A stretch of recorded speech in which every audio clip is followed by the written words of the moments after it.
ప్రజా ప్రతినిధి న్యూస్ కి స్వాగతం. సంగారెడ్డి జిల్లా ఆంధ్ర నియోజకవర్గం రాయకోడు మండలం హుస్నాబాద్ గ్రామంలో మాటూరు శివార్ రాయకోడు మండలంలో నూతనంగా ఏర్పాటు చేస్తున్న Godavari Ganga agro products private limited sugar పరిశ్రమ అవగాహన కార్యక్రమంలో తెలంగాణ చెరకు శాస్త్రవేత్త డాక్టర్ విజయ్ కుమార్ మాట్లాడుతూ చెరకు రైతు సాగు విధానం గురించి వాటి వల్ల కలిగే ప్రయోజనాల గురించి తెలియజేయడం జరిగింది. ఈ యొక్క కార్యక్రమంలో గ్రామ సర్పంచ్ హనుమంత్, ఎంపీపీ మమత అశోక్, పరిశ్రమ జనరల్ మేనేజర్ రవీందర్ రెడ్డి, రాయకోడు మండలం ఫీల్డ్ ఆఫీసర్ అశోక్ రైతులు పాల్గొన్నారు. ఎందుకంటే మీకు అందుబాటు చెరుకు దగ్గర ఉంది. కొత్తూరు పోవాలంటే ట్రాన్స్పోర్ట్ తగ్గుతుంది, అన్ని తగ్గుతాయి అన్నమాట. ఇక్కడ పోవాలంటే సంగారెడ్డి పోవాలంటే డబల్ ఇక్కడ 60 రూపాయలు పడుతుంది ట్రాన్స్పోర్ట్. ఆడికెళ్ళేమో 20 టన్నులు పోతుంది, మన దగ్గరికి 10 టన్నులే పోతుండే. కూడా వాళ్ళే పంపిస్తారు. మనకి రాయకోడ్ మండలంలో ఏర్పాటు చేస్తున్నాము. ఫ్యాక్టరీ మేనేజర్ రవీందర్ రెడ్డి నా పేరు, ఫ్యాక్టరీ డైరెక్టర్ వెంకటేశ్వర అని.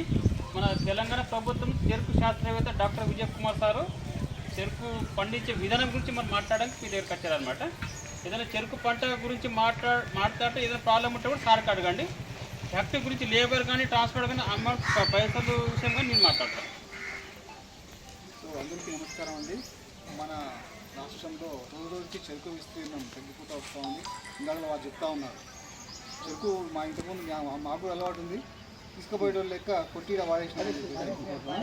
సో అట్లా జైరాబాద్ లోపల మనకు ఫ్యాక్టరీ ఉన్నందువల్ల కొన్ని చేదనుభవాల వల్ల మనకు చెరుకు విస్తీర్ణం అనేది రోజు తగ్గిపోతూ ఉంది.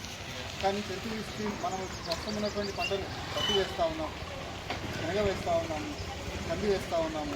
కాకపోతే అన్ని పంటలతో చూసుకున్నట్టయితే కనుక చెరుకు పంట మనకి ఇంతకుముందు ఎంత వచ్చేదని చెరుకు పంట ఇక్కడ దిగుబడి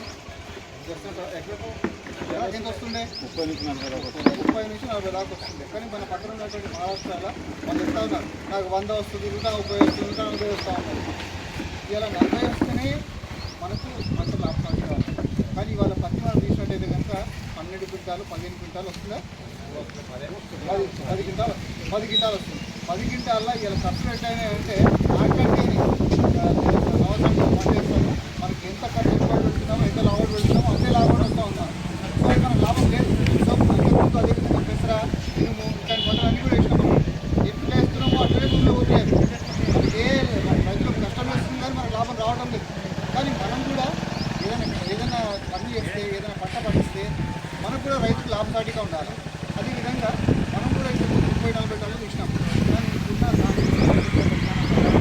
ఇప్పుడు పక్క రాష్ట్రాల వాళ్ళు 100 చెప్తా ఉన్నారు, 150 చెప్తా ఉన్నారు, 800 చెప్తారు. కానీ మనకు కూడా జైవాద ప్రాంతాల్లో చాలా మంది డైరెక్ట్ వేరు మండలంలోకి మనం వేసిన పోలిక మనకు ఉదాహరణ కాదు.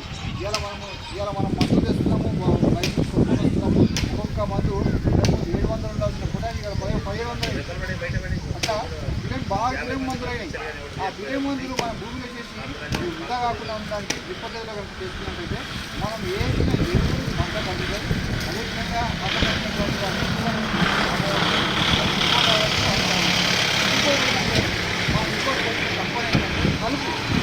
కలుపు లోపల మనం వేసిన పంట పండిస్తామో, మనం వేసుకున్న నీళ్ళకి, మనం వేసుకున్న పోషకాలకి, ఇళ్ళకి ఎంత కూడా కలిపి తీసుకుంటుంది, పంట తీసుకోవట్లేదు. ఒకవేళ కనుక మనం ఈ యాజమాన్య పద్ధతి మన కలిపి కూడా మనం ఏ విధంగా మందులు ఏర్పాటించాలా, మామూలుగా మనం చెరుకు వేసిన తర్వాత అడ్డమైన ఒక మందు వాడతాం. అంటే చెరుకు కొట్టిన తర్వాత 3 రోజులకు అడ్డమైన మందు వాడతాం. తర్వాత చెరుకు ఎప్పుడైతే ఎక్క దశలో ఉంటుందో, లేదా పంట ఎదుగా ఎదుగు దశలో ఉంటుందో, ఆ దశలో కనుక మనము కూలీల పైన డిపెండ్ కాకుండా ఉండే విధంగా మనకి ఇలా కలుపు మందులు వచ్చినాయి. ఇంతకుముందు ఓన్లీ శంకారు, డిపోటీ మందులు ఉండేది. ఇవాళ క్యాలిస్ అని, అదేవిధంగా మెట్సక్రాన్ మిసైల్ వచ్చింది. గుంజర ఇలా చాలా సమస్యాత్మకమైనటువంటి కలుపు మొక్క గుంజర. ఇలా గుంజర కూలీలు 10 మంది కూలీలు పంపిస్తే దాదాపు 4000 రూపాయలు ఖర్చు పెడుతున్నాం. మనం ఇలా కూలీలు పంపిస్తే ఈ నుంచి ఆ చివరి వయసరికి లేచి కూర్చున్నాం. సో లేచి కూర్చుంటారు. సో దానికి కూడా ఒక మంచి మందు వచ్చింది. మనం మందు కొట్టినట్టయితే కనుక భూమి పచ్చిగా ఉన్నప్పుడు మందు కొట్టినట్టయితే కరెక్ట్ 7 రోజులు పనిచేస్తుంది. అప్పుడు మొత్తం ఏదైతే గుంజర ఉందో మొత్తం నచ్చింది. ఎందుకంటే దాని పానము భూమి లోపల ఉన్నటువంటి కింద ఒక గడ్డ ఉంటుంది. ఆ గడ్డలోకి మందు పోతేనే వస్తుంది, పైన మందు పడితే ఏ మాత్రం కావాలి. సో మనం ఆకుల మీద కనుక భూమి పచ్చినప్పుడు ఆకుల మీద కొట్టినప్పుడు ఈ మందు రావడం గడ్డ 7 రోజులు. సో ఇవాళ మనం 4,000 రూపాయలు పెట్టే ఖర్చు కేవలం 15 మంది అయిపోతుంది. కేవలం 15 మంది అవుతుంది. ఇంజన్లు సర్వనాశనం చేయొచ్చు. మనకు ఉన్నటువంటి కలుపు సమస్య, ప్రతిజాతిక మొక్కలు, ఎడల్పాటి మాకులు, గంజాయాలం ఇట్లాంటివన్నీ ఉన్నాయి. ఇలాంటివన్నీ కూడా మంచి మంచి మందులు వచ్చినాయి మనకు. ఇవాళ యాంత్రీకరణ పద్ధతి లోపల కూడా అంటే వరుసల మధ్యన ఉన్నటువంటి కలుపుని కూడా చిన్న చిన్న ట్రాక్టర్లు మనకు కూడా అందుబాటులో ఉన్నాయి. ప్రతి గ్రామంలో కూడా అందుబాటులో ఉన్నాయి. వరుసల మధ్యన చాలా సులువుగా కలుపు నివారించడానికి చాలా అవకాశాలు ఉన్నాయి. మీ దగ్గర ఎక్కడైనా జొన్నమల్లి ఉందండి? ఇక్కడ మళ్ళీ ఉంది. 50 టన్నులు వస్తే మనకు ఏ పంట కూడా ఇప్పుడు మనకు దగ్గర లోపల కొత్త ఫ్యాక్టరీ వచ్చింది.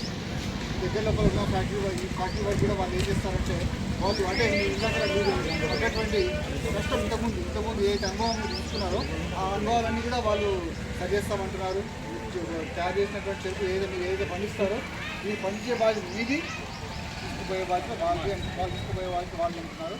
సో ఇక్కడ మనం గమనించవలసిన కొన్ని యాజమాన్య పద్ధతులు. ఇంతకుముందు మనం ఏం చేసే వాళ్ళము, చెరుకు లోపల నీళ్లు సరిగ్గా పెట్టేవాళ్ళం కాదు. ఒకవేళ కాళ్ళ ద్వారా నీళ్ళు పెట్టేవాళ్ళము. మనకు ఎందుకంటే ఉన్నటువంటి నీటి సదుపాయము బ్యాక్ వాటర్ లేకపోతే ఇంకొక సదుపాయం ఉంది.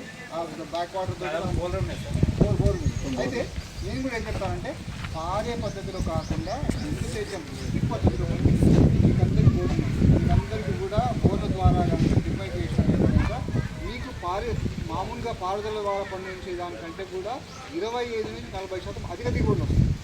హైదరాబాద్లో ఇవాళ 40 టన్నుల నుంచి వాళ్ళు 60-80 టన్నులు కూడా కారణం ఏంటంటే డ్రిప్పు ఫర్టిలైజర్. అంటే మనం వేసుకున్నటువంటి ఎరువులను వాళ్ళు డ్రిప్ ద్వారా డైరెక్ట్ వేరు మండలానికి ఈ ఎరువులన్నీ కూడా ఇస్తూ ఉన్నారు. మనం అదే కనుక